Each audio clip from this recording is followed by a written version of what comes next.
মৃত্যুকে ভুলে গেলে, কবরকে ভুলে গেলে ওই জীবনের সাথে খোদার কসম হাইওয়ান জানোয়ারের জীবনের কোনো পার্থক্য থাকে না।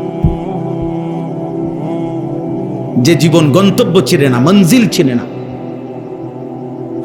মঞ্জিল আখেরাত, গন্তব্য আখেরাত, থামবো গিয়ে আখেরাতে।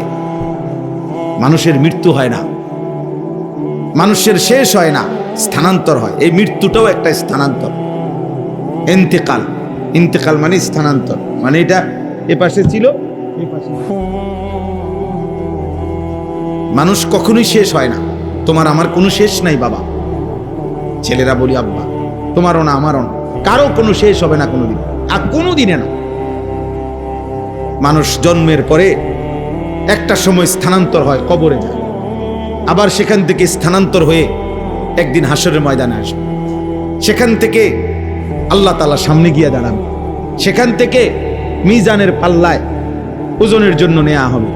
সেখান থেকে ফুলসিরাতের পারে নেওয়া হবে। সেখান থেকে ফুলসিরাত পার হলে জান্নাতে ঢুকবে, না হয়তো পড়ে গেলে জাহান্নামে ঢুকবে। জান্নাতে যে ঢুকবে সেও চিরস্থায়ী, জাহান্নামে যে ঢুকবে সেও চিরস্থায়ী।